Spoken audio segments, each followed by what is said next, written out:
All right, welcome back, everyone, to I almost said Expat Parley. Expat Parley. See, that's the problem with this time of year. There is so much pollen in the air. It has been a long, cold winter, and it warmed up unexpectedly, and the pollen kills me. I have the worst immune system on the planet.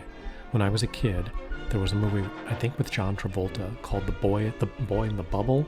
From an undisclosed location in pollen-ridden Germany that is being invaded by, apparently Poland is burning something, and it lands here in the northern German plains, and asthmatics and normal people can't breathe. At the same time, sand from the Sahara is going out to the sea and landing here in the northern German plains. And whilst that is happening, at the same time, we have, like I said, the pollen from the trees, and they're putting pesticides on the fields all around us. And cow shit. So welcome back to one of the most pestilent, except for, like I say, Chiang Mai and the burning season. This is the worst air in all of Europe. Maybe, I don't know. I don't want to say anything stupid because I know there's worse places in the world. I don't want to sound like a little bitch complaining. But welcome back to the worst air in Europe. There's something else happening here. Oh, yeah, and in Poland's burning, in the Ukraine. I don't know how I turned Norway into the Ukraine. And Ukraine, every time they bomb something there, the smoke goes up in the air. So the people that are right there are immediately affected by the smoke. But then it goes way up in the air, and when we get east wind, it goes up into whatever it is. I'm not a meteorologist. Whatever fear it is, stratosphere, no, it's not the stratosphere, wherever it is with the clouds. And then because of the low pressure system, where it first hits, it lands here, once again, in the northern German plains. So if you're looking to get lung cancer or just generally not be able to breathe, welcome back to Expat Parley. So how are you feeling today? Great. You can actually see, did you know you can actually see the Sahara dust on the horizon? Yes. I have these glasses that are like polarized or something. And when you put them on, you see the pollution in the air, even on a sunny day. That's crazy. Yeah, they're weird. Like you're thinking, oh, it's nice out. And you put those glasses on. And I think it was last night we saw it, like just the sun was setting, and just above the sunset, you saw the yellow, yellow sand, like a little wall, like a little wall that of yellow. Only goes up 150 meters. It's creepy, right? Kind of creepy. When did this become a weather podcast? No. When did this become the newest weather report about European weather? Because I can't breathe, and when I can't breathe, I don't get air. When I don't get air, my brain cells start to die, like I'm injecting vodka into my veins. I'm killing brain cells, but you're not getting any oxygen. And then I say stupid things like, instead of expat parley, I say expoop parley, which is the kind of some may call that creative, but yeah, a creative mistake. So speaking of creative, I found out something pretty cool. We were walking.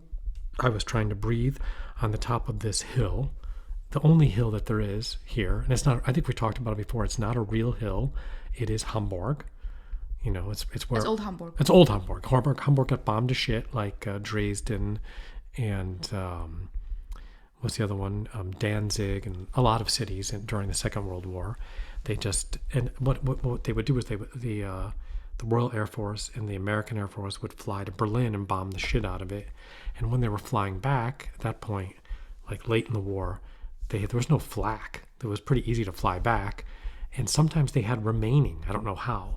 So they had this command from whomever, to dump all remaining on Hamburg. So Hamburg would get bombed on the way and then get bombed going back. Hamburg was just rubble. So all of Hamburg, they just put it into trucks for months. And they put it in a hole. It was originally like a natural little hole in the ground. Yeah, about a half hour here to the north, not even 20 minutes to the north of Hamburg, on a hole in the ground in the farmland, which was like a swamp. It's a swamp there. Yeah, and they just threw everything in the hole until it wasn't a hole anymore. Now it's a hill. Oh, it's a big hill. And because it's so flat, it's literally the biggest hill it's only like 100 in the northern meters. German plains, in Schleswig-Holstein and Hamburg, it's one of the biggest ones for sure. In Mecklenburg-Vorpommern, in northern Germany, it's the largest hill. I mean, it just hops up out of nowhere, and it's not a little hill. Like when you get on the top of it, 100 meters high. And it's pretty wide, I guess. Wide, and you can walk around on the top of it for quite a while. Yeah.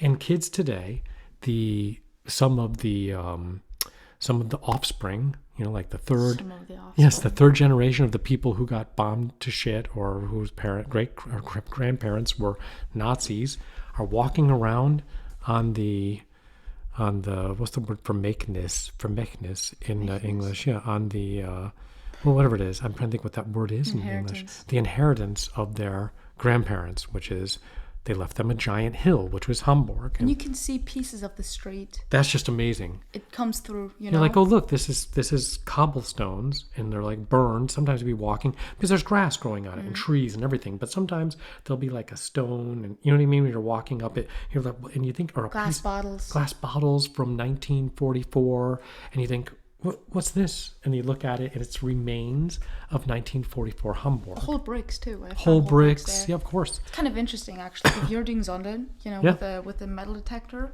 I wonder what you find. I'm not sure if you're allowed to dig in this hole because I'm pretty sure they got like sarin gas in there and all kinds of stuff that Who they knows? We're trying to get rid of. But phosphor, the phosphorus bombs, everything. You know, things that were burned with that. That's why they got rid of it. There was so much chemicals and burned stuff. It wasn't like they could salvage it and like use it again. And of course, there's probably also, this is totally macabre, the bones and burned people and stuff. They just, you know, after the war, they didn't have much time. They were in it was a different place. It was like I Am Legend. It was zombie land. I mean, I've heard stories about kids. I knew a lot of people that grew up in Hamburg right after the war as kids. And the stories they have told me about the aftermath of living here, but also during living here afterwards. I can't even say those on the podcast because, I can't. I can only allude to this. If kids grow up in situations where there's dead bodies everywhere, and their children seeing dead bodies, and they see them all the time, and tons of them, they get used to them. And there's some macabre scenes, unfortunately, and that were told to me by people, and they said, oh, we used to do this and that with the dead bodies, and when we were kids. You know, I don't even want to get into it, but it was horrifying. You know, this is not a podcast for kids today. If you want a documentary on that, a little bit of an excursus, write it in the comments. Write in the comments, because I could tell you about friends of mine who are now some of them are in their 80s, 60s, between the 70s, 80s. Geez, and I think about that, one guy's got to be in his 70s now. And guys that I know that, you know, that lived through that, and the stories they would tell me, and they wouldn't tell them like fantastical stories. They'd say, oh, when we were a kid, I'll give you one story. This isn't a particularly bad one, but the guy that told me the story, pardon me, told me some other stories where I was just, you know, kind of like, oh, that's a thing. Ugh, horrifying. But he told me when he was a kid, I'm not going to mention his name, but he's a great, very interesting person. One of the most interesting people I've ever met here. But when he was a kid, you know, a lot of those bombs, you got a lot of duds, and they would land all over the place. And as you know, for those of you who don't know this, because you're not from Germany, Germany has the most war. When you think about this, think about all the places in the world: Afghanistan, Vietnam, war-torn places where there's a lot of ammunition, and bombs left over. Iraq, northern Iraq. Think about all those places, right? We're thinking they're pretty bad. The most polluted soil in the world from war is still Germany. And when you live here, it wasn't a shock. I guess for some people it's kind of a shock, but it's kind of normal on a summer day. I don't know if you've ever listened to the radio here, but if there's the radio, you're driving your car, they'll say, oh, downtown Hamburg, this road or that road is blocked. Oh yeah, they find bombs all because the time. Because another bomb from the Second World War. How many years is this now? 80 some. From the Second World War, a dud that the English dropped, like a bunker knacker they used to call them, because they made these ones that would go right through the bunkers and then like bore into them and then explode inside. There's a special bunker in Hamburg. They just made it into a hotel. Is, let's just say, immune to those bunker knacker. Yeah, that bombs. one somehow survived it. Yeah, because it has this super extra thick ceiling cement. Anyway, to make a long story short, they find them all the time while they're doing construction, when they're building a new road, or oops, there's another one. Well, this guy, when he was a kid, they used to find so many little ones, big ones, and he said when he was a kid, one kind of just fell into his yard, and it didn't go off. It didn't go off. It just got stuck in the mud. It didn't go off. It made a little hole, And there it was. And the back part of those had like a little propeller on them. And the propeller was still moving. And people said, as long as that propeller's moving, I can't remember the exact thing, you're good to go, run for it. But the propeller stopped moving and it didn't go off. And he went over and played with it. And then his parents came home and they're like, you're playing with an English bomb in your, in the backyard with your little sister. They're like, get the hell away from that. But it fascinated him. It fascinated him so much that he and his friend, or actually his older friend first, but then him, became the go-to people for those bombs when they find them in Germany. They call him on the phone. He goes there. He takes them apart. He knows how to do it. He wrote books on it. The guy I'm talking about helped actually produce the book. Like he does all of the putting it together. He has a company that does that. It's his company. It's a one-man show, but he does like publications. And his friend is the one who really got good at doing it. But they were both fascinated by those bombs and became the number one people in Europe for taking those bombs apart, and I said to him once, I said, God, you must have ice water in your veins to go up to a bomb that can take a city block in a minute. It'll put a hole, a crater the size of a couple, 4 or 5 houses and destroy a city block. And he goes, no, he goes, to be honest with you, it's, for people that don't know it, they're scared to death. He goes, well, you know how to do it. It's quite easy. He said something like we go with a hammer. With a hammer? Yeah, he says they're old and they're rusty and you got to get a certain part out. And he goes, it's not incredibly difficult. I mean, anybody that's good at something. I knew a guy who was a brain surgeon. He was talking about something to me. And I said, my God, I'd be sweating. I'd be, having a drink later and having a heart attack after doing that surgery. And he said, no, you do it a couple times a day. It's like cutting meat. He's like, you just get used to it. I guess you can kind of get used to that. Yeah. To everything. Yeah, and that's what he did. But anyway, and that fascinated him. But he told me a couple other stories where I thought, oh my God, what a horrible thing. Because Hamburg was on fire. The entire city was on fire. I had a friend who lived about 10 miles out of the city. Maybe 10 kilometers, actually. I'm saying miles for the Americans there, for the people who don't have the metric system. And whoops, what was that? Oh, it was a bomb. Bottle. Sounds like a bomb. 10 kilometers out of the city, and he said he was on his farm, and he looked over to Hamburg, and there was like a yellow hue for a week over Hamburg, because Hamburg was on fire, and the pavement in Hamburg turned to water because it was so hot, and people were diving into the ice. For those of you who don't know Hamburg, there's 2 beautiful lakes in the middle of the city. Rivers. Well, are they rivers or lakes? What would you call it? Ulster is not a river. Not a lake. Yeah, but it's a river that flows into a lake kind of situation in the middle of the city. No, it flows into the river, I would say. And so Hamburg's beautiful because it's kind of built around that Definitely rivers. River, lake, or whatever. And it has more canals than, people say it has more canals than Florence, or not Florence, but than Venice. Than Venice. I don't think Florence has canals, but it has more canals than Venice. I don't know if that's true. It definitely has a lot. A lot of canals. It has the most bridges in Europe, the bridges it's incredible in the so bridges. many bridges. And it's true, if you take a canoe or whatever, a kayak, you can just go through. You can go everywhere. Everywhere. Basically. You don't have to take a car. If you know where to go, you can, just take a kayak into Hamburg, and you can go to every single street, get out, tie up a kayak, and go shopping and go home. Not a lot of people do it. No, it's kind of a I've done luxury it. thing. I've done it with a canoe coming in from the north, from the countryside. Sweet. But anyway, it's a beautiful city now. But when it was bombed to hell, parts of it are beautiful. Yeah, there is a lot of after the war. Whatever has been left over by the bombs is beautiful. It's beautiful. Now. Yeah. There's one street that didn't get bombed, and it's really like limited to 1 or 2. Yeah, sometimes. my daughter used to call it the Winkelgasse, which is the German word for. What's the name of that? God, that's in the Harry Potter book where Ollivander's magic wand shop is, and in English there's I can't remember the name of it. Oh no, I'm not getting it out. But the place where I'm coughing again because I have asthma. Just pardon me 1 second. Thank you, Sahara Desert, for the sand. But anyway, and Poland for burning all that coal, and it comes over here when we have east wind. Anyway, to make a long story short, it's a beautiful city, but that one little area, the one little area that didn't get bombed, still has these tiny little Tudor-looking, or Fachwerk, Germans call them, Tudor homes and Tudor, like on a slant from like, the last time Hamburg burned down, it burned down when in the 1700s or something, or, and not much of it survived then either, but that was just because of a fire. That was a fire that started in someone's kitchen, apparently. So if you come to Hamburg, the other thing is, for a town that got decimated, now decimated means every 10th person is destroyed, that just got flattened. When you go to Hamburg, there's a lot of like old little nooks and crannies. You know what I mean? It's not like going to Paris by any means.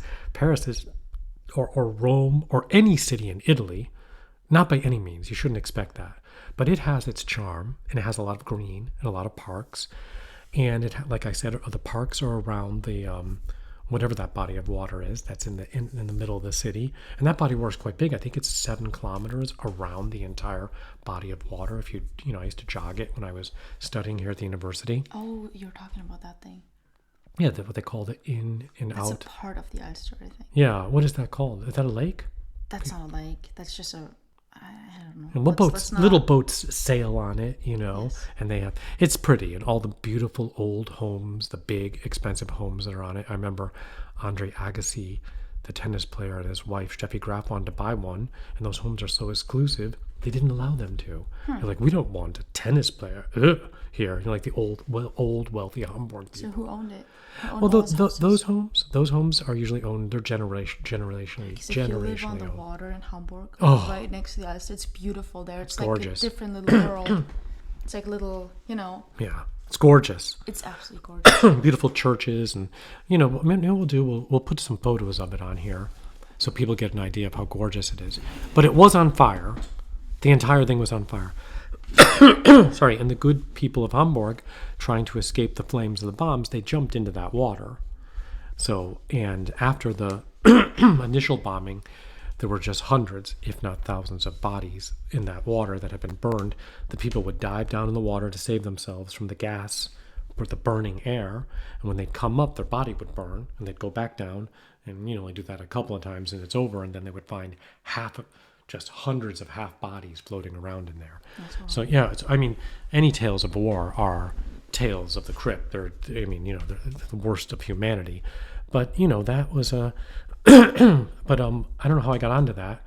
I have a question. Was it just Hamburg burning, or was it the surrounding areas too? There's a couple towns around Hamburg. Well, Neumünster or New Munster, whatever you want to call it, which is about 30 minutes to the north of Hamburg if you get on the highway. It was a very small town, but it had it had like a connection for different railways coming together. So there was also an order to dump everything you could on New Munster, and so that got completely. There was nothing left. It was just a hole in the ground. Kiel got bombed. We went there actually. It's a shithole now. Yeah, you shouldn't say that for the people living in New Munster. They don't want to hear that. But they'll know. I'm sorry, they know. It doesn't have much charm. No. I remember we were walking. You had a fight there. You had a boxing match there. Sucked there. But that boxing match was. Oh no, you didn't. They didn't take women. No, that's right. They didn't have women fights. Yeah, I can't remember. We had a couple of other guys had a boxing match there. Sucked there. But it was outside. It was outside. He won. And he won. He beat the crap out of the other kid. I'll tell you something. That boxing match was nice because it was a sunny day, which never happens, and it was out. It was outside, and it wasn't like a fair was going on, so there was a lot of public. That's cool. But I'm sorry, I can't get into Neumünster. It's not a good place. I'm sorry. It's not a tourist stop by any means. No, for sure not. Kiel, which is the city heading up to the north, going towards Denmark. Kiel isn't pretty either. Not for tourists. But also bombed to hell. Yeah. Kiel is a fun city to live in because the university there, and it's a small city, so much of the city is influenced by the university, so there's a lot of young people there. And anyone that's ever lived in Kiel as a young person just loves it. And they also have something called the Kieler Week. Must have been Week. in another area than we were. No, the Kiel Week, and Kiel Week is when all these boats come from the Baltic Sea. It's on the Baltic Sea. Yeah, that's kind of exciting. That's nice. Kiel has a strong relationship with the ocean. Yeah.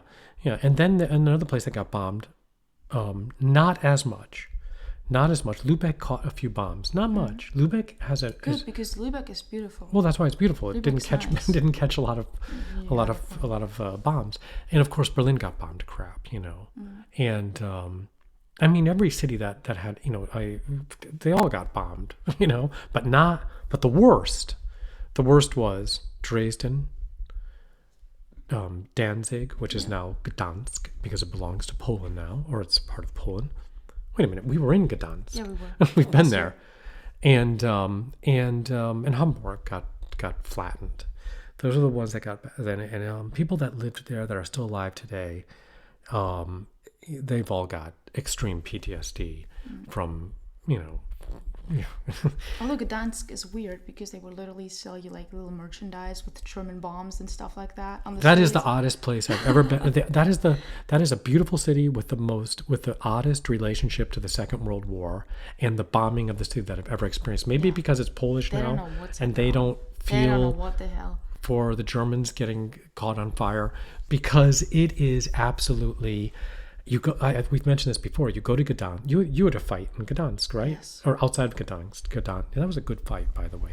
The whole team had a boxing match in Poland, but Gdansk. I keep saying it wrong. Gdansk, whatever it is in English, or Danzig. When I say the Can word. you still say Danzig in English? Well, when back in the 80s, there was a singer. Danzig Mother. Danzig, mother, tell your children not to. I can't remember. That's because his whole family died there, wasn't it? I don't know if that's true, but I remember That was the story. That's the story, but I do know that that's why I think of the word Danzig, because of the singer. I don't even know if that's his real name, but we'll have to look it up. We weren't prepared to talk about this, but that city has a weird relationship, as you said, because when you go there, they sell you memorabilia of what was the name of the second Harry Potter book? Harry Potter and the Chamber of Secrets. Okay, in German it's the Chamber of Horror. Kammer des Schreckens. Kammer des Schreckens. Chamber The Chamber of Horrors. And that's the way it feels when you go to Gdansk, because it's like going to the city of horrors.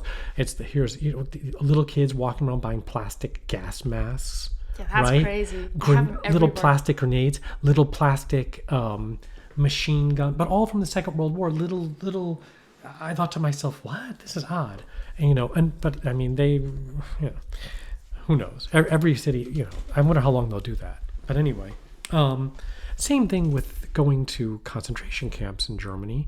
Most of the concentration Although camps. in Germany they don't throw merchandise at you afterwards. Auschwitz, they do. What? And I've heard that. I've never been. What are they gonna do? Sell you a T-shirt with "I love Auschwitz" on it? That's a little odd. But they. That's a little dark. Yeah, I'd say so. But it's not quite that macabre. But they sell tickets there. I think it was Louis C.K.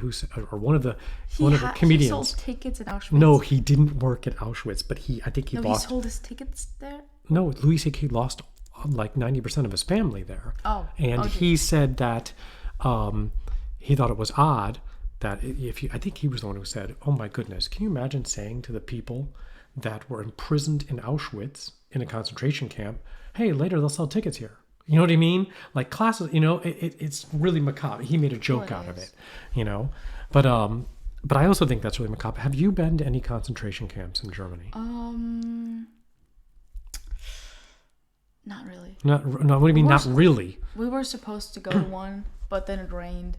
I mean, we had like a serious storm, and the trees were dropping on people's heads, so we weren't allowed to go. So you didn't go? Yeah. I know that, I think both of my daughters had to go. I know that one of them had to go. What is the one in the area? Yeah, I think it's Neugamen. Yeah, Neugamme. No, what's it called? Is it Neugamme? Something like that. No. Something Gamma. Is it Neugamme? Neugamme, yeah, it's down the road.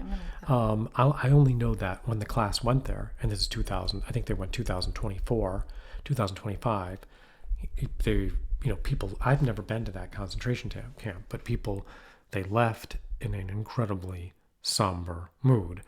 They were like, "Oh, we have a day off. We're going on a field trip. How bad can this be?" And when you go in there and when you come out, you're a different person. No, they really scare the shit out of you there. Yeah. So it's, I've never been to one for that reason. I've never been to one? I've seen enough videos. I studied German history at a university in America and then here in Germany. And I don't need nightmares. When you get to be my age and you've done a couple of things, you have a couple of bad dreams, you don't need to go to concentration camp. I know how bad I have a feeling how bad it is, but we went to one in Prague, by the way. We did go. So you did. Prague, how yes. can you not remember that? I'm sorry, I kind of. How can that? This isn't like saying, "Have you ever had that muffin at Starbucks?" No. Oh, wait a minute, I've had that one. this is a concentration camp. How could you not remember that? I was looking for earlier experiences because most kids, they go when they're in 7th grade, I think. Yeah. 8th or 7th grade, because like they want to do the shock treatment on you, so you know it doesn't happen again. They do it that early, 8th grade? I think so. I think they do. They try to get you in like that at that time. Yeah. I guess that's a thing. Ooh. Yeah. Okay. Anyway. What were you gonna say? Oh, I was going to say that my wife went to Auschwitz. She was in, I can't remember the story. She was in Poland, and they said, they're like, for some reason I can't remember. Oh, I know what it was. She was there with a group of people. They wanted to go, and then they were there. That it was going to close, so to speak, in an hour. And they said no. And then she got mad. She's like, I want to see this. You know, I'm here now. I want to see something. Like, no. And I can't remember the story, but she said the little bit that she saw, ooh, she was like, you know what? She's like, I'm glad I did not spend a day. No. She's like, that's just too what much. Did you see? I can't remember, but she just said, it's just, when you get there, it's just a bad feeling. You know what I mean? Yeah, like, okay, great. It's a bad feeling. Yeah, they killed people there. No. Great. She said it's like a weird feeling, like before you. I bet it is a weird feeling for the Germans. I bet it is. Before you even drive up to it, she said, like just driving there. So that's a mental thing. Yeah, it must be. It is a mental thing. Yeah. So anyway, getting back to Hamburg being bombed, and we were talking about the ground in Germany. It's normal that in the summertime, and that you won't be able to drive into any part of the city. They'll say, oh, can't go to this part of the city today. We found a Second World War bomb. It has to be taken apart. Or you can't go there, or we're working here. And they find them all over the place. It's so funny because people don't really give a shit. No, you just get used to it. They don't care. Bomb. You don't even think about it, you know? And I can remember when I first came to this village, this village was in the English zone. The English were the Besatzungsmacht, were the, what do they call that? The people that were controlling the area. The country that controlled this area was England. And I think America had Bavaria or Baden-Württemberg. The French and the Americans and the Russians took the East, a part of it, and split it up. Especially Berlin was split into those sections. But here was just England.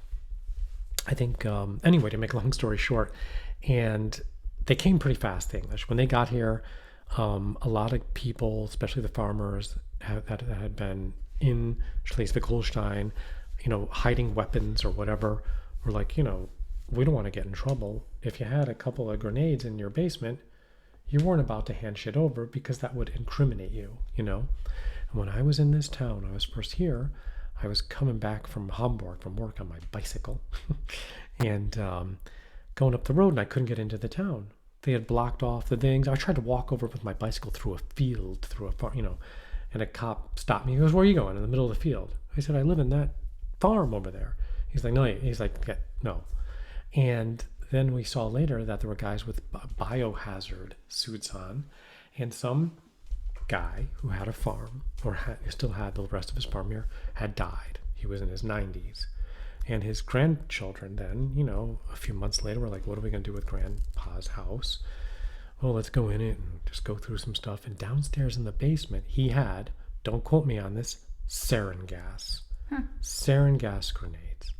And they had to get rid of them. They had to, and so he had basically said... What a nice gift to leave to his children. Well, I think he thought to himself, at some point, you're kind of fucked. You're like, all right, the English are here. I don't want to be the guy who was keeping... the Germans didn't use those grenades. They could have at any time, and it's odd that they didn't because they were doing everything else, but they didn't use sarin gas. But they were stockpiling it. And this guy had I don't know how much, maybe he only had a box. One is enough to kill everybody in the village, if it gets out and everybody breathes it in. And he had that gas downstairs in his basement. And then he probably was like, all right, the English are gone in officially 1989 or something. The English left, and then he was like, well, maybe it's just like I've been living with it so long. I don't want to, It's sarin gas. Anytime you have to answer questions, though, he was like, fuck it. And then maybe he got Alzheimer's towards the end of his life. And he's like, forgot to tell anyone. And that kind of thing happens a lot. That people find stuff. Yeah, there's a lot of old people in this village. I'm kind of worried now. Yeah, those villages always have old people. Fun. You know what we should do? We should go into the... You want to bet? You want to bet if there's like sarin gas? Oh, I'm not sarin gas. That was village, special. All kinds of weird shit. But munitions, definitely. There's definitely munitions laying around. I have to say that in this part of Germany, or any part of Germany where there's farming communities, farming communities always have, in my opinion, the most secrets. Farms, people have land, they have wells. And when I first came here to this town, the name of the town, I won't say it, but I won't say it, but we gave it the name, we gave it the prefix kill. If it's like kill, like Dorf is village. So we would just, instead of calling it whatever Dorf, we called it Killdorf.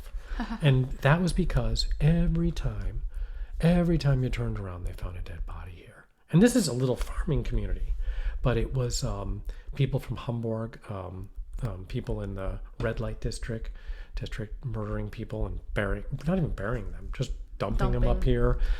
Dogs would come into the house with like a hand in its mouth and be like, oh, call the police. People would disappear. They'd be found in a well. The worst one was a tractor out in the field over here was found. Not found. A guy. Tractor? Well, a farmer was just doing his work, and a tractor was found running because the guy was a tractor, and there was blood all over the seat of the tractor, and the farmer, and it was running. It was the engine was idling, but the farmer was never found. That's how it was told. Who's never found? Nope. To this current day. To this current day. Blood on the seats. Blood on the seats. His blood on the seats. This place, I swear. Yeah, it's creepy. I mean, remember when we were talking to the police? Yeah. And they my God. They gave us the little hint that there's a meth lab in town. Yeah, we went to the police for something actually kind of trivial. There's not like trivial. 600 people here. Yeah, and I was talking to the police officer, I thought the small thing that we had in this town would be a big thing. And he looked at us, and by the way, the police station in this town, the police station for this town is for like 5 different towns in the area. Yeah.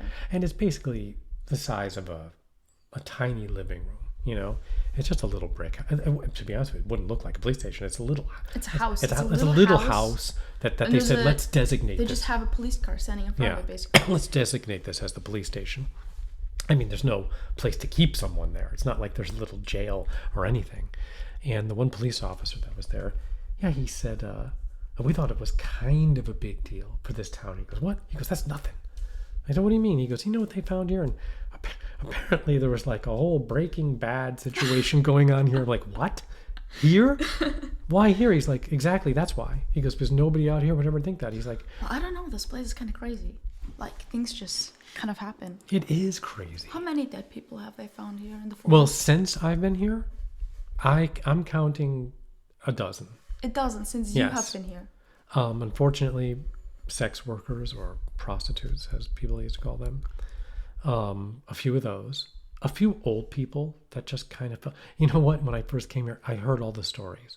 I've been here a while, and a couple of people had already been found, and I thought, I hope I never find anyone. I was riding my bicycle down this little road here, and there was a person laying, on the side of the road. I thought, oh, fuck. Oh, jeez, I found a person. And not even right there on the side, it's a farming community, so there's no houses there, but just kind of off to the side, like someone just didn't even really bother to, and I was like, oh, shit. So I went back to the farm, and I said, there's a person laying there, and someone from the farm went over and looked, and it was a mannequin, one of those dolls that you have, that they put in the windows of stores when they dress them up, to sell. A mannequin. Is that what it's called? A mannequin? Yeah. And it was one of those, and I was like, oh, what God. The hell? But it looked like someone, it's white skin, looked like someone had been dead a while. If it's a little bit dark, gee. And it was kind of in the dirt all over it, and I could see only like the arm and stuff, and I was like, no. I was like, oh, crap. Oh, some kids were fucking with you. Yeah, probably with me. But sometimes a dog will bring home like a bone. Like, what you got there? What do you got there, little Fido? Come here, Bruno. You're like, oh, fuck, that's a femur. you know. You're like, where did you find that? And they're like, I'm not going to tell you, to give me that book. That's mine. So that happens here, and I'm sure it happens in a lot of places in Germany. Germany has. I've never heard of a town this haunted. Just.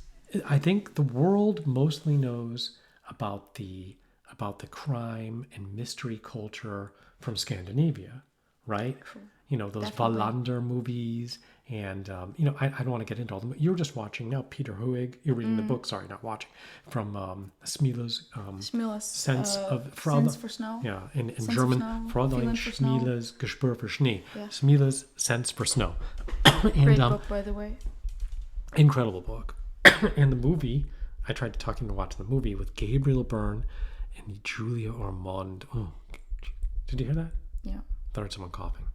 To make a long story short, everyone knows Scandinavian murder mysteries, but the murder mysteries here, there have been so many murder mysteries that are so popular. Even in Iceland, my sister-in-law is Icelandic, and she always talks about how she used to watch the weekly murder mysteries, the German ones, on Icelandic television, Tatort, Tatort is the name of the series. It's been around for probably, I don't want to say 40 years, but probably maybe more.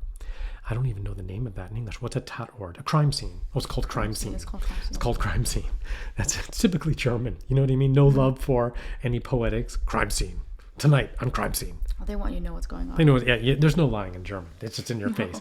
What is it called? You can't remember. It's called crime scene. What's it about? What are you, retarded? It's crime. It's a crime scene. So anyway, and that's exactly the way it is. But they're really good. And the older those they are. The older they are, the better. Acting. If you watch with a little bit of humor, it's just funny. Yeah. Because acting is horrible. Do you know who started out? They threw someone $20 and were like, just act like you're upset. I don't know if Till Schweiger, you know that actor? Yeah. I don't know if he started out with Crime Scene, but he started out on one of those shows, where he's doing, and there were so many of them take place. They're usually in Cologne, sometimes Berlin, but a ton in Hamburg. A ton of crime scene Hamburg, But aren't they supposed to be based on real things? Well, I think there's a bunch of them in Berlin because Berlin just has crazy stuff going on. Yeah, well, maybe there were so many in the old days because Berlin wasn't parts of it weren't in the West, You know what I mean? Because how old is Tatort? Tatort's been around since I think the early 70s. Gee, okay. Yeah. You ever see the opening to that show? It's got one of those openings like a German version of Hawaii Five-0. Hawaii Five-0 opening was great. Well, Tatort's... You really got into that German culture, I can tell. No, but the books for the mystery books and the crime books in Germany are much darker, in my opinion. Ostfriesentod. The East Number 1, 2, 3, 4, 5, 6, 7. East Frisia death. Yeah. You know what? When I first came here... They're only popular here. It's like a whole thing. When I first came here, I was learning German, and there were these little books you could get, these little pamphlet books, and they were crime stories. And around Hamburg. Little stories of little crimes around Hamburg, little mysteries, little sort of, instead of Agatha Christie, what they called Agatha Müller, you know what I mean? Like crime stories. And one of them I'll never forget, I used to go jogging on the Wanz. The Wanz is a little river that goes through Wandsbek, a part of Hamburg. And I used to jog there. You know I used to see jogging there in the morning? The Klitschkos, the Klitschko brothers, because they used to train back in those days, Universal box promotions, Universum. They were with that one, and their training area was down there. Now I don't know where it is now. I think it's in the city somewhere, but it used to be off in Wandsbek. Back when Universum was kind of big. When it was really big. They had great fighters back in those days. They had the Klitschkos. And I used to see them jogging along there. So I'd get up in the morning and jog. I'd be like, oh, look at the Klitschkos, And there were a couple other named fighters. Like who? I can't remember. Not Felix Storm. Not Henry Maska. He was way before that, and he was from the East. I think the fighter's name was Bramer or something. I can't remember. There were a few that back in those days. Oh, Dariusz Michalczewski. Oh, that's who used to train. He lives in Poland now, but he was a Hamburg guy. He was the middleweight champion of the world for a while. But anyway, and I would jog along that. That's a nice jog, by the way, because it goes along the river and the little path. Yeah, I was there. It's cute there. And one of those pamphlets, very green. One of those pamphlets was called the Hammer of Wandsbek. The hammer. And what it was a guy on his bicycle who would ride his bicycle in the morning with a little hammer and unexpectedly ride up behind people and hit him in the head with the hammer and kill them and keep going. And if so you had a little serial killer going on there. Yeah. That's crazy. Yeah. Well, it was the story, and someone told me later, they're like, no, those stories, those are pamphlets, but those are real. I said, no, they're not. Did you know about the guy before?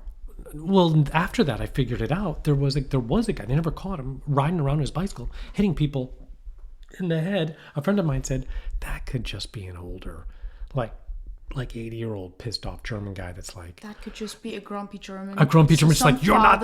Whose life sucks. Well, I wouldn't go that far, but you know how the older ones are always mad about something. Yeah, but are they? Don't sit on that park bench. Where are you walking? You know how older people are always bitchy. Just some grumpy guy like, I'm sick of people. You know, this is right. Like people are being loud in the morning. Yes. He hears them jogging or something. He's like, okay, that's a little bit sensitive. Yeah, that's oversensitive. the hammer of Wandsbek. Oh, gee. I have to look that up. And you found that? I found what? That story? That story, yeah. I found it in the bookstore. You could get them. They were like they were little pamphlets about the size of my hand. And they're only 50 pages, but they were good for learning German. You know. And the other thing that people don't know about Germany, mostly people listen. You can read them, but it's very rare. People love to listen to the 3 question marks. No. I know you hate it. I hate them. I cannot. I have a special place in my heart for them because they taught me German. Yeah. They're 3 guys. I keep thinking they're 4, but they are just 3. Yeah, you think they're 4 because there's another version of those 3 question marks. It's called TKKG. It's also very German. Oh, It's like a little KKG, yeah. detective group thing, and it's just 3 kids. That's why. That's why. But those 3 little question marks, which are 3 detectives, they're young. They don't live in Germany. It's a German audio, whatever. It's Germans fantasizing about living in America. Living in America. Where are they? In California? They're supposed to live in a place called, and I don't know if this place exists, but it exists in their imagination. It's supposed to be beautiful and quaint on the Pacific Ocean. It's called Rocky Beach, California. And their uncle has like a place where you bring old cars and you break them up and like with a wrecking crew. What's that called? A scrapyard. A little bit in detail here. Yeah, and the Aunt Matilda, she's always making them German torts after they work around the yard. But and all the time people come up to them and say, hi, my name is, whatever, Jessica, and my dog is missing, and can you help me? And then they go look for the dog around Rocky Beach, and that turns into a bigger crime that they find out. The dog's not missing, it's something else that happened. And they're really cute. And if you want to learn German, which most people don't, but if you do, that's the best way to learn German because it's a German that you never hear. You don't hear it anymore. Not anymore. You used to cute. hear it maybe 10 years ago. Yeah. For sure 15 years ago. Yeah. And it's just this very classic, just very, very German. It is. It's great. People don't use it anymore, but No. it's cute if you know it. It's very important for the basics to know it. It is. And the thing that's most... It has this place in your heart, I can tell. Yeah, it does. I never liked them. I'm sorry. Well, you didn't have to learn German. You grew up with it, so Yeah. you didn't have to get these silly tapes.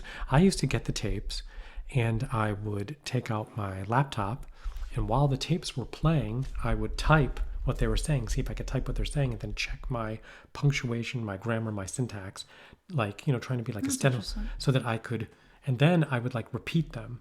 And my German was very much just that for a while, As a matter of fact, I used to be able to do them all in my head. I'd be like there's a car. Hey, was machst du da? Du hast mich gerammt, du Esel. Oh, sorry, that was TKKG, the beginning of one of those. I can I hear them in my head. Isn't that sad? That's how I learned how to type, how to learn how to write German. But unfortunately, I could only speak like a 15-year-old detective, and I was in my 20s, you know what I mean?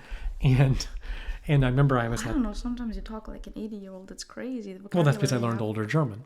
And then I would be at the university and I had to do a presentation about something, and I'd end up using the jargon of a 15-year-old kid that's trying to find someone's cat, and and I'd be talking about history, and people are looking at me like, what the hell is wrong with him? Yeah. I'm going to need an example for that later. Yeah, look it up, people. You know what I think is kind of depressing about the three detectives, the 3 question marks, that series. is it used to be you would put a tape or a CD or whatever on. Oh, they peaked. That's so interesting. This type of little story peaked around the time that you had what is it, cassettes? Cassettes. Cassettes. Cassette like those players. little cassettes. Yes. So whenever you find an old cassette in Germany, it's the 3 question marks. It's always that. It's just that, like, they put all of that stuff on cassettes. Yeah. It's so funny because you won't really have them as CDs anymore. Maybe Much a little less. bit. I had them as CDs though. Yeah. Yeah, because I was out of the cassette time when I came here. You were? Yeah, I was into the CD. I was I somewhere. had cassettes. I was somewhere in between the cassette and the CD time, in the late '90s, the early 2000s. But I had cassettes too. I'm not saying I didn't have them. But what was annoying is that now they've made them into movies. And the cassettes, they really had to, like, the best part about it was the sounds and the studio making all these sounds and the voices. And now the kids, the young men are not kids, they're older teenagers that are playing the role. They don't really talk anymore because when you see the movie, I saw a little bit of the movie. So I saw the new movies out from it. The kids don't talk because they're Gen Z. They don't talk. They just like keep texting each other. You have to assume what they're saying. Yeah, and there's no talking in the movie. Very little talking. Obviously, the other thing is a cassette that you're listening to. That's how you're getting the whole media, by listening to it. And now you have seeing. It's like when they started talkies. There was less action. Who's a talkie? Oh, talkies. Talkies are the name of films, the crossover in the late 20s from films that had no sound to films that had sound. And it changed the game. And now, and some things were better without sound. For instance, So you're saying half the Charlie Chaplin without sound. Charlie Chaplin with sound, you're like, who cares? Charlie Chaplin with speaking is no big deal, but without speaking, he's better. Buster Keaton doesn't need sound. You don't know who that is. Well, the 3 question marks need sound. They live from it. And now you watch them in the film, it's just like you're watching them walking. Nobody's saying anything. They're looking at stuff. And you're waiting for all the funny jokes and the funny things they say. And they stupidly didn't put that into the movies. The words of a man who's very disappointed with his German learning device being modernized. I don't know. Yeah. I guess you're that's so what happens when you upset get older. My grandfather used to say, the silent films were so much better. And the women were more beautiful because their faces had to be so expressive. And then when you heard their voices, he was like disappointed. Clara Bow's voice was disappointing. And who was the other one who had a disappointing voice? Oh, that reminds me of COVID. Remember when everybody was wearing a mask? Yeah. Well, I went to school during that time. Yeah. And we were wearing masks so much that I had teachers whose face I had never seen before. Oh, you started school, you met the teacher and had a mask I on. met the teacher and the teacher had a mask on. But eventually I had this one teacher, she was always wearing a mask, You know how you imagine people's faces to be more beautiful or better looking than they actually are when they're wearing a mask and they take it off and you're all of a sudden really disappointed. I had a teacher like that. So she had nice eyes, a good Nah, forehead. she wasn't exactly, a model or anything like that. But she took her mask off and she looked like a hamster. I could not. I couldn't. She gave me a bad grade because I laughed at her. Oh, God. That must have been horrible. It's kind of funny. I kind of enjoyed the mask thing. You did? I liked the anonymity of being able to walk around. I wasn't, well, in this town, nobody's anonymous, but I kind of liked it. Like, just the throwing gas in your basement is anonymous at that point. Yeah, I remember during that time, about the second year, I don't know how it was in the States, but for you people listening, in Germany, they went mask. It was like California. In the States, they went mask Germany crazy. is very, very liberal. They'll just do it. They'll wear the mask for the next 10 years. They don't care. Well, Germans do what they're told. Well, yeah. They're very without good any at that. question. They're very without good any at that. question. It's there is very few laws like basic laws get broken here. Apparently, there's a lot of murder going on. Yeah, okay. We said, but basic laws, driving the speed limit, or littering. They love that shit. Or anything, parking your car a certain way. Don't use the wrong garbage can. Yeah, and they wore will those murder you. masks. Oh, that's how other murders happen. They threw in the bio stuff, the organic stuff. They threw in the plastic one. Yeah, they love to sort their garbage. Then you're just dead. They sort their garbage. They are professionals at sorting their garbage. But the mask thing here went on, and during the time that the mask thing was going on, it got so crazy with the masks, and then people had special masks, and it was kind of like a mask fashion trend. Like, ooh, mine's kind of, flowery. And, they really got into it. And then people were making masks, and selling them. I remember that. Like, some people made a huge business with that. Yes. They made so much money. And then they started doing, FFP2 masks. You have to have a surgical mask, whatever you call those things. Yeah. You have to have a medical mask, And they didn't allow those I hated sharing masks because if you share a mask, I have 3 girls at home. Sharing masks? Well, you don't. When you're a guy and you live with your wife and 2 daughters, just like shampoo, when I go to take a shower, I have no preference. I just take whatever the heck there is, and I'm happy that I got it. So you come out of the shower smelling like flowers? Yeah. Flowers. Same thing with the mask. I go out the door. I go, I need a mask. I just grab it because there's no mask for me. It's whatever I can find. You're the lowest rung on the pole when it comes to. And if girls are above you, so every time I take a mask, I go to put it on, and I'm like, oh crap, and I have makeup all over it. I'm like, here we go. This was, my wife has lipstick on, and now I've got it on when I take it off, and I hated that. I hated having someone else's mask on, so I tried to hide my mask for a while. These are you people, everybody just had a personal mask. What is going on? I'm real finicky about those things, and so anyway, I remember the mask thing got so crazy. At the same time the mask thing came out, that the Mandalorian came out. And the Mandalorian had that helmet on. And I got so neurotic. At one point, I was at the grocery store and I thought, what if I just came with the Mandalorian helmet? And I understood him. I'm like, that is cool. He's got a helmet on.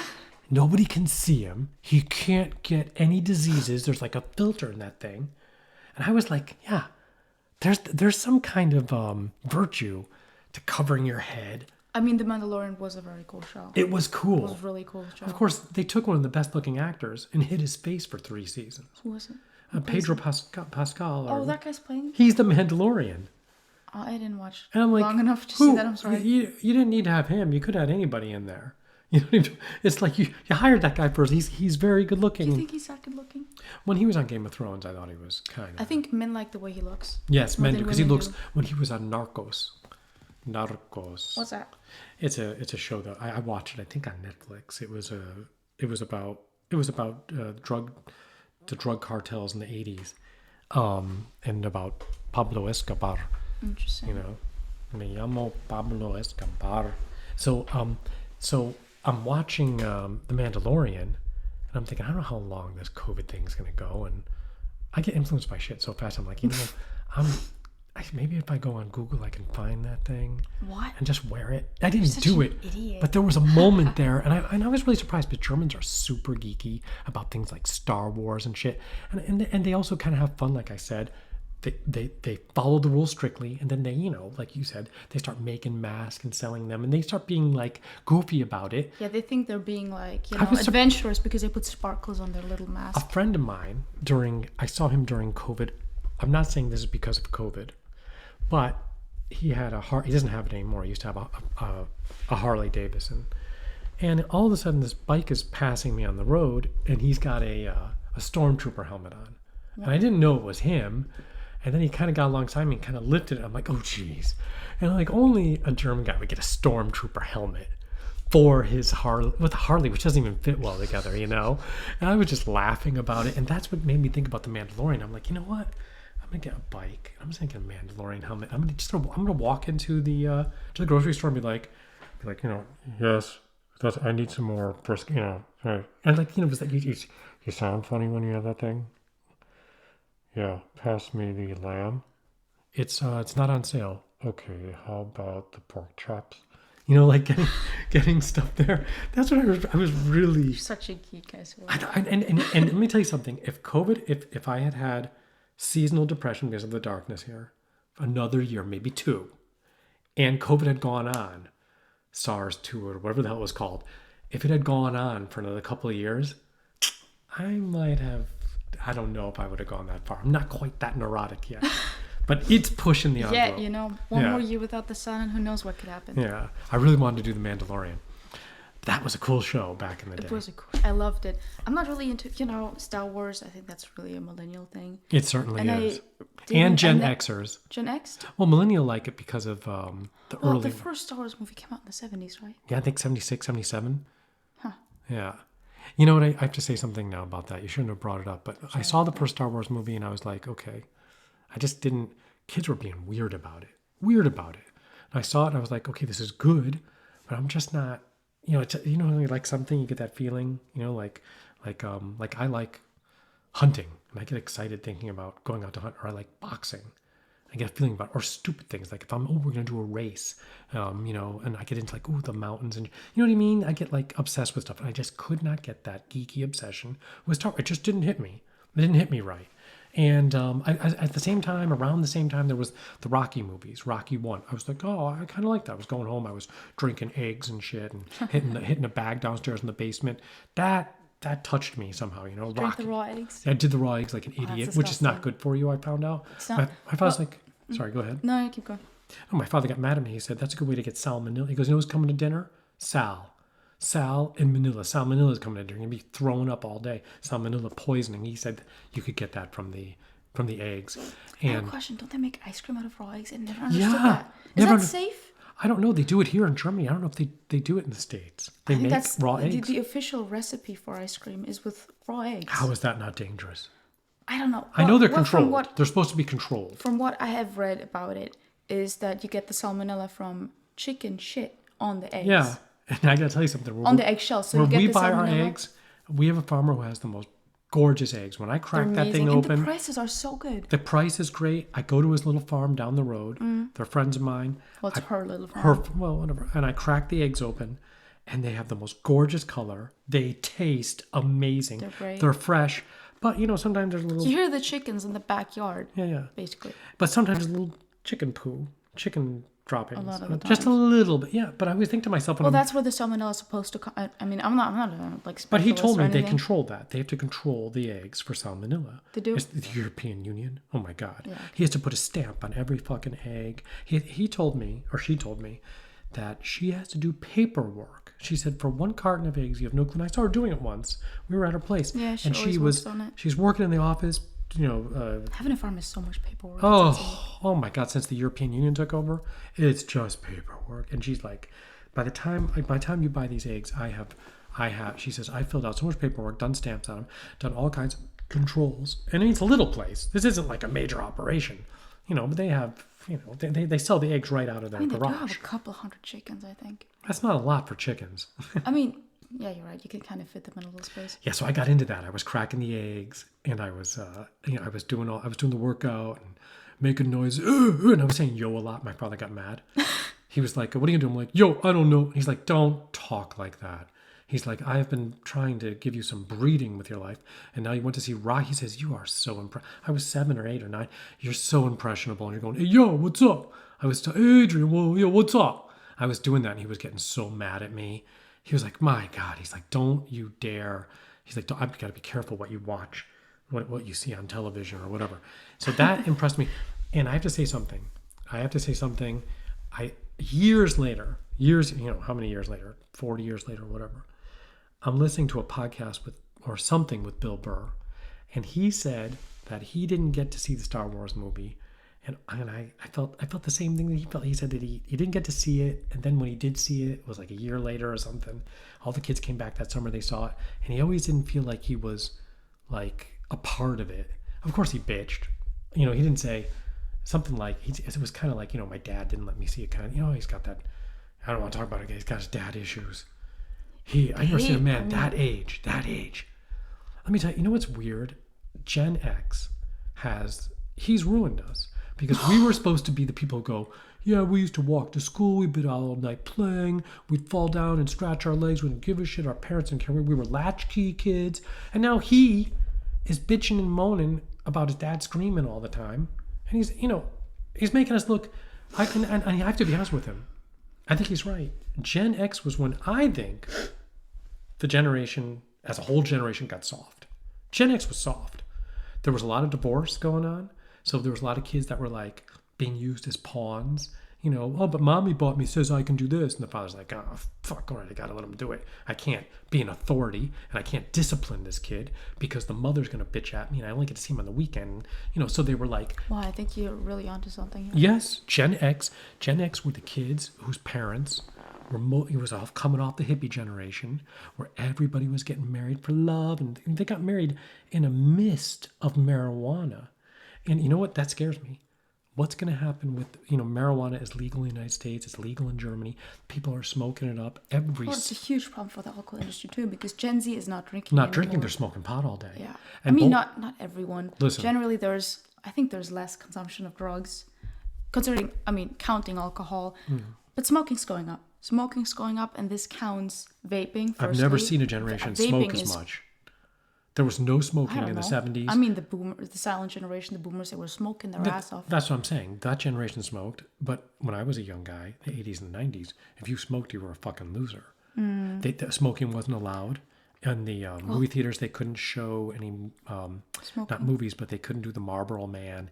They couldn't do any advertisements with it. And they started to have non-smoking sections or non-smoking As for the Marlboro Man, that's great advertising, to be honest. It's excellent. But that's some Don Draper shit right there. That's just clever. But Europe is different. The culture in Europe is different. So there's always more smoking in there. Oh no, Europe smoked. Listen, Europe smokes. The world stopped in Europe, and the youth smokes even more now. Yeah. But the vaping, obviously, people are going crazy with their vapes, and it's so easy to get addicted to it. When I came here in the 90s, I couldn't believe how much Europeans smoke because nobody was smoking in the States. And a friend of mine who's a horse dealer, his name is David Hopper. And David said the funniest thing to me. He said, Thomas, he goes, I can't come to Germany much anymore. I said, why? He goes, when I leave, I feel like a smoked Virginia ham. He said he just can't take the smoke. And he has no idea, he hasn't been here in years, how bad the smoke is now. It's gotten worse.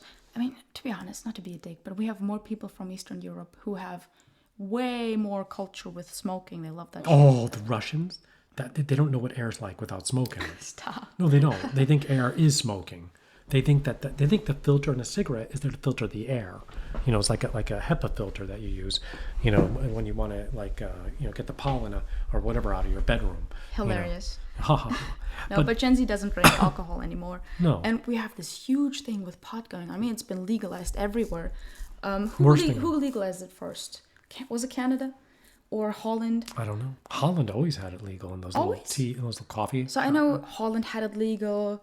Canada had it legal. And in Canada, it's real. When I was in Canada, it's a problem actually, because you go to the major cities and you walk down the road and there's a store 100 meters down the road. Do you want to know why you know that? Because it smells. Yeah. That's a problem. I mean, there's children walking by.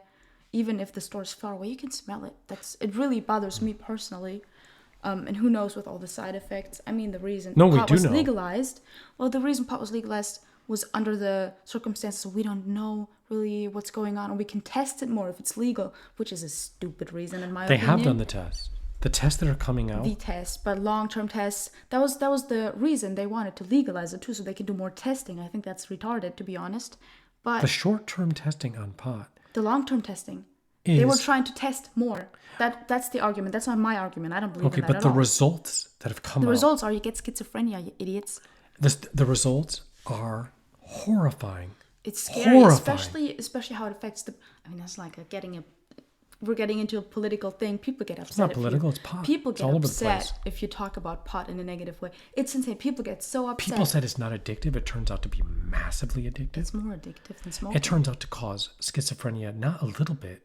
Like, if anybody does it for a long period of time, they're going to have mild to severe schizophrenia. It turns out that it is incredibly... It gives you psychotic episodes, and if you have those psychotic episodes, there's a 1 out of 3 chance that in the next 3 years you will develop schizophrenia, like serious schizophrenia. It's a problem. And especially for children, like underage kids, generally the developing brain, which means under 25 years old in this circumstance, it can affect you massively. It's a huge problem, actually, but it's not really being acknowledged, You know what I think is odd? Is everybody, going back 20 years ago, people said the carcinogens in marijuana are way higher than in a normal cigarette.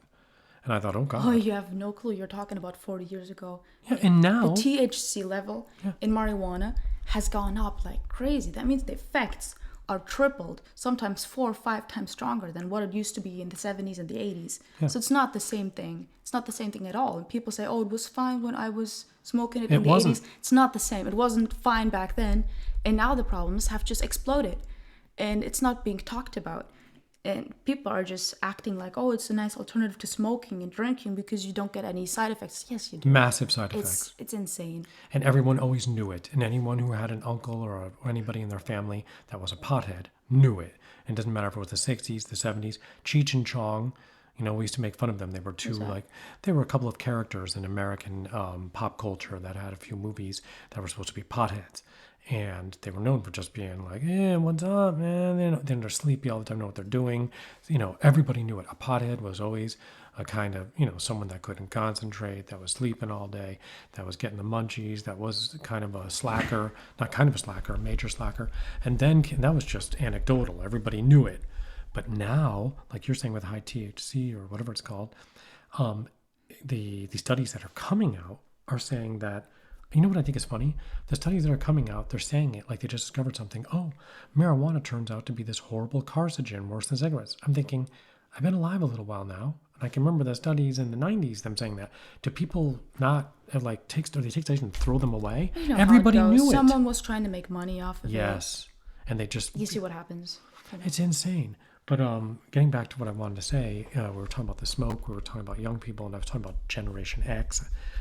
And Generation X was the first generation I noticed that that people became whiny bitches. And I think it's hysterical now that people go, oh, I'm Gen X. We just do our work. We were quiet. I'm like, no, you're not. And the reason was, and what I wanted to say was, their parents got married, not all of them, but many of them, in a marijuana mist of the 60s and 70s, like coming off of the drug scene and Haight-Ashbury and, what's it called, Woodstock. And they got married. And then when the drugs wore off and they went to work, they went, holy shit, I married this person. I fucking hate that. You know what I mean? Like, oh, the party's over. And people got the divorce rate compared to the way it had been. Exploded in the late 70s and the early 80s. In my school was just an average school in Connecticut, I didn't know. I think I knew 3 kids whose parents weren't divorced. My parents were also, were not divorced.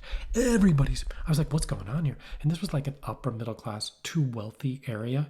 So it seemed like in that group, because they had the money to do it, and they were also the people who went to the universities in the 60s and the early 70s, that meant that their parents were a little more well-to-do. That meant that they were a bunch of hippies hanging out saying, yeah, I just live, man. The people could say that. You just live because mommy and daddy are paying for your school right now. That's why you just live, man. Everybody else had to go to work.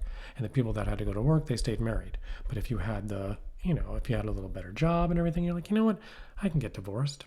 I'm a psychologist or a dentist. I got a little more money. I can afford to cheat on my wife and get divorced, or I can afford, or the woman, real estate agent or whatever they are, doctors. She's like, I can afford to leave my husband.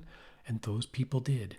And everybody in the middle class or the upper middle class, their parents were getting divorced. It was like a Volkskrankheit in German. That's such German can be so specific. I love that in a way.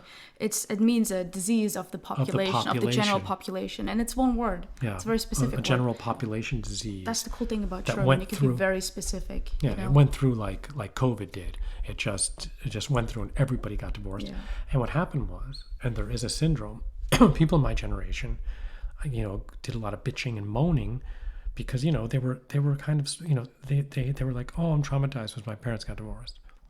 But they also have this thing where they're like, my parents got divorced. I saw how bad it was. I saw what happened. I saw it tore the family apart. It's not sometimes, rarely was it a good scene.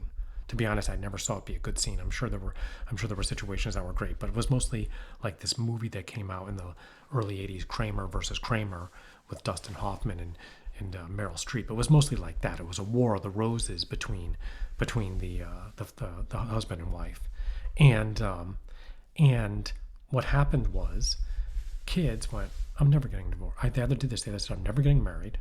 I have a lot of friends that because of that said, fuck, they said, nah. They said, marriage, what a bunch of bullshit. Obviously, it doesn't mean anything, but people just... And the worst part was it didn't end with that. People got divorced, and some people got divorced, got remarried, and got divorced again. There was a lot of that. Because, you do it once, you're it's not like you're going to say, oh, I fucked up once or whatever, it was a bad deal, but now I'm never going to do it again. It kind of liberated them. Or Or even worse, it was just people started having, a lot of people, it was a bad scene. People ended up becoming alcoholics or never found anyone again. There was a lot of women and men that were devastated by it. There were a lot of guys that ended up, marrying a few more times. To make a long story short, people looked at the institution of marriage, went down the tubes. It didn't have that, not just the allure, it didn't have the mystique, it didn't have this sacred thing that it was. It had been broken.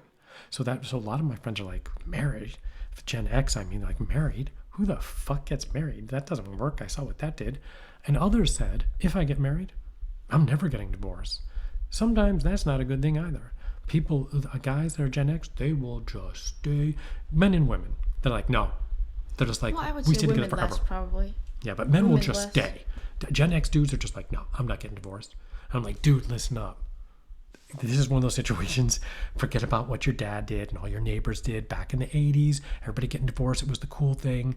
It was like they had to open 3 new courthouses and hire people because it was the 80s. Because, divorce attorneys were driving around in Ferraris and building entire law firms based on divorce. Forget about that. This is a different thing. She's going to kill you. He's like, nah. He's like, I saw my parents. I don't divorce. I'm not my fucking father, or I'm not my mother. You know what I mean? Like this hate for their parents. So I think Gen X is totally fucked up, to be honest with you. So when Bill Burr is complaining and stuff, and people go, oh, he's making Gen X look bad. No, I think that is Gen X. I think Gen X started to bitch and moan, and then they had some bad scenes with every generation has bad things that happen. But I'm going to say that the silent generation, the World War I guys, and the World War II guys. Like the silent generation fought. I don't know if they had it really well. But the silent generation fought in the Second World War, I think. Yeah. Or were born during... So I know the boomers, which is the generation afterwards, were born in 1946 until 65, I think. Something like that, yeah. So the silent generation would be born right during the Second World War. Or before. Before. Before that. Whatever my grandfather's generation was, he was born in 1910. 1910, I think that's lost generation, actually. I watched those people. I mean, they complained. You know when they complained? When they had a drink. If there was no alcohol, nobody said shit. And they and they worked like, ooh, man, they didn't give a shit. I think if they stayed married, they could be totally unhappy. And they talked about it. They're like, I gotta go with her now and go to the mall. You know what I mean? They did not, my grandfather, he was like, he's like, I'm retired now. I'm not gonna retire. I'm like, Grandpa, you are 74 years old. He's like, what am I gonna do? Hang out with her at the mall all day? He's like, they just worked At until least they're honest. And he literally worked like most guys in that church. They worked till they died. They got up early and they looked like work. When you see guys today in their 30s, 40s, 50s, ooh, these people look good. I don't see a lot of gray. I see balding. Balding's very genetic, but I don't see gray hair. People are jacked. I see guys in their 40s and 50s with, muscle and, not all of them, but people take care of themselves. It's a huge difference. Even if you see pictures of 20-year-olds in the 80s, or even earlier in the 70s, 60s, especially then, they look like they're 35. Yes. They look like they've worked they were their skinnier, entire life. But they're skinnier, but they look just much older. Yeah. And you look at a 30-year-old, you're like, what's that? People went to work. And they had a different relationship to work. There wasn't this work-life, what do they call it? Work-life balance. Balance. There was no balance. Mm-hmm. You just fucking worked. And if you hated it, maybe it was eating at your soul like a gnawing rat inside of you, slowly eating away at you. You just didn't make a face. You went in, they went to work. People were distraught, but you didn't know it, but you saw it on them. You saw it. Sure. But they didn't fucking complain. Unless they had a drink. And they did a lot more. There was more drinking, and we talked about how smoking was like in Germany. And but it's amazing that the complaining started later. I had a professor for sociology who was heading towards 100 years old. He was still teaching, and I'll tell you how old he was. As a kid, he had been in Auschwitz. Oh wow. He was from Vienna, not Vienna. I think he was from Vienna. But he was an American. He had left the United States after the war with his family that was still alive. He moved to Connecticut, became a professor for sociology. Kind of a cool guy, but in a permanent, pissed off mood. Nice guy, but if you had to understand that, he was just, and he had a voice. people have different voices. Now when you hear a guy in their 60s, they sound like a 17-year-old saying 6'7" and saying those silly things. Yeah, that guy would say stuff. I remember he came to Germany to do as a host teacher. Like a couple of the different universities asked him to come teach for the summer, and he couldn't drive. So me being an American, I had to drive him around. The head of our department at the university said, "Would you take this professor, whose name I won't mention, would you take him to the other university?" Which was a good 45-minute drive. And I was like, gosh, it's like, it'll be interesting. He's lived his life. And I took a sociology course with him. I thought because I was his personal chauffeur. No, he gave me a fucking C. But He gave you a C? C, yeah. I worked my butt off. I thought you were a good student. Not in sociology. Not in sociology. Not in his course, I wasn't. So anyway, I would take him to this one university, and he would say, if you want it, he had a voice like this. He said, if you want to sit in on the course, he had if you want to sit on the course, you can sit on the course. You want to sit? I said, all right. I did it once. I got it, went in there. And he would say things like, and he had barely survived the Second World War. And he said, when I look at you people today, he was talking about the kids. And these were Gen Xers, late Gen Xers in the 2000s, getting their degree in Germany at a university outside of Hamburg. When I look at you people today, I think to myself, I wish the war were back. That's what he would say. I would go, geez. How bad were they? Yeah, and I thought, what's his problem? And he would talk about how weak they are and how they're not able to there's a term in German that he would use, and in English I can only translate it as, they don't give themselves to anything. In German it's, die geben sich nicht her dafür. German is so much more direct. I'm sorry. It is. I'm kind of in love with it that way because it's just. He would say, you don't give yourselves. What he's saying is, he doesn't see them sweating. Like, if it's a little bit tough, they're like, oh, screw this. I'll take that class again next semester, or I'm not gonna. German youth is a little different though. Yeah, but that he didn't. That was in Germany. Yeah, it was in Germany. Yeah. And I don't know. We hear that all the time about this generation. Everybody hears. Well, maybe it just gets worse every single time. Maybe everybody just grows up to be the same thing. Yeah. We don't know. One thing I like... Oh, sorry, I want to interrupt you. No, keep going. One thing I like about young people is how quick they absorb the silliest things these days, much quicker than we did because of the internet, and they make it into a phase, something silly. Well, like the 6'7" thing. What? I'm sorry, the 6'7" thing's driving me crazy. I had a friend of mine, a shout out to Christian, who I really like, my friend Christian in Holland, who is a personal trainer, a great personal trainer. I'll have him on the podcast someday because he knows more about sports than not than you. Well, he knows a lot. And when it comes to the physiology side, the actual, but sure. Not fighting. There's a big, but his thing, training. He's got his jujitsu is spot on though. He's a good jujitsu man. But anyway, I got to tell you this. He told me, he said, Tom, because I was complaining about the 6'7" thing, and he said to me, Tom, he goes, that started out as nothing, and that's the joke. The kids know it's nothing, and they decided just to make something up that's nothing and just use it. You're saying they're just tricking everyone. They trick the world. They're just pissing off 6'7" everyone. Yeah, it means nothing. When I was a young guy, if a girl saw a good-looking guy, not good-looking, but just a nice guy, that's not what it is. And the girl would go to the other girl, "What do you think?" And they'd be like, he's 6'7", like he's not a 10, he's not a 5, he's like in the middle.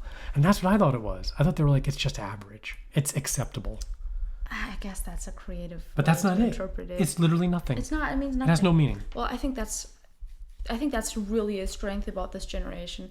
This generation grew up, and all of a sudden, we're talking about Gen Z now. The 6'7" is Gen Alpha for sure, but Gen Z just grew up, and all of a sudden they were 7-year-olds, and they had access to the internet, to all those crazy things, and now all these crazy things are coming out. And Gen Alpha especially has it way more than Gen Z, but Gen Z has it too.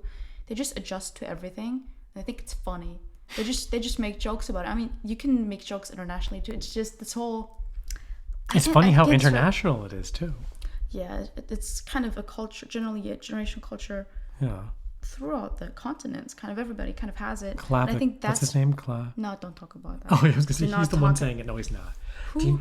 He's not saying it. Retard. He's saying the other stupid stuff, but I won't even talk about that. But the thing that you and I heard the other day... I can't believe you're exposed to that guy. I know. Well, I am, because I have young people in my house. Young people are showing you clavicle. Yeah, actually. Fucking collarbone man. Yeah, someone was talking about it the other day in a funny way in my place. But that's the lowest point of culture that exists. He is not. He is an odd guy.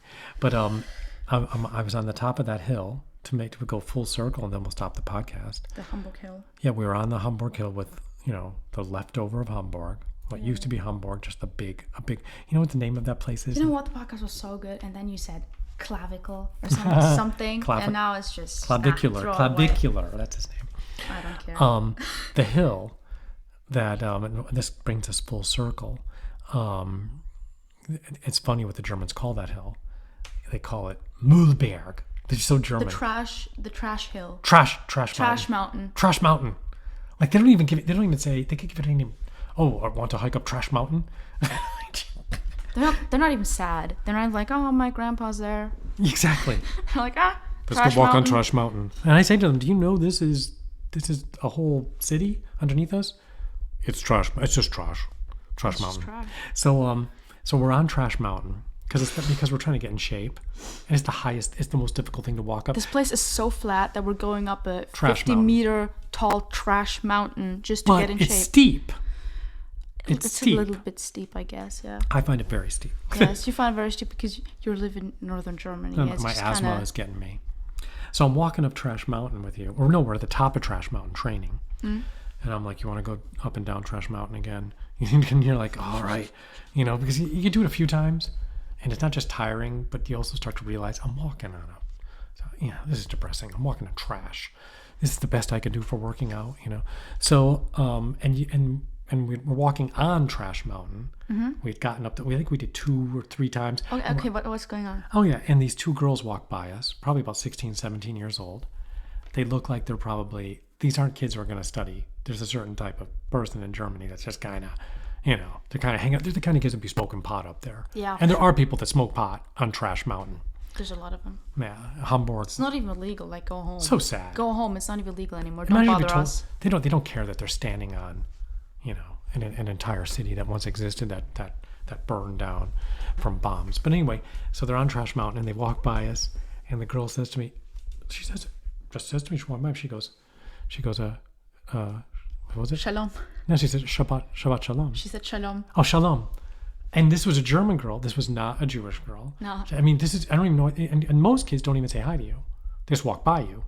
There's some that'll say that German thing, moin, which means hi. But very rarely at that age.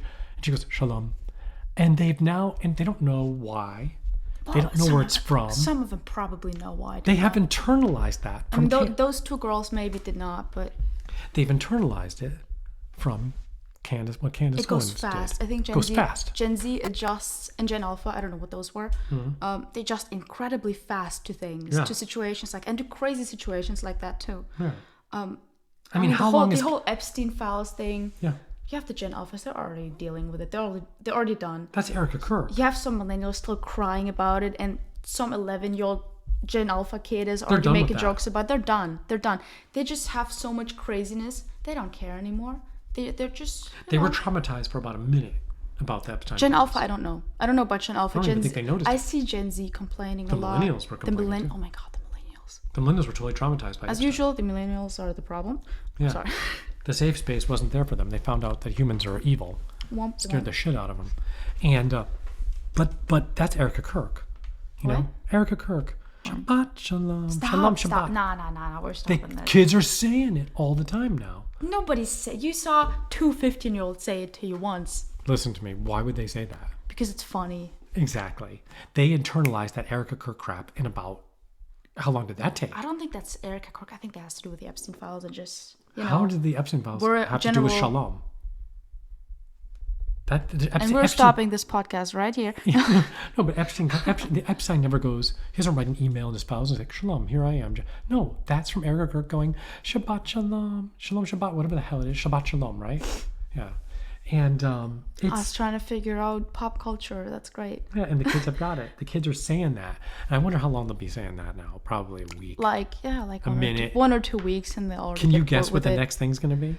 No, not yet. I can't either. I don't know about that. There's not, and it may be something to do with Donald Trump.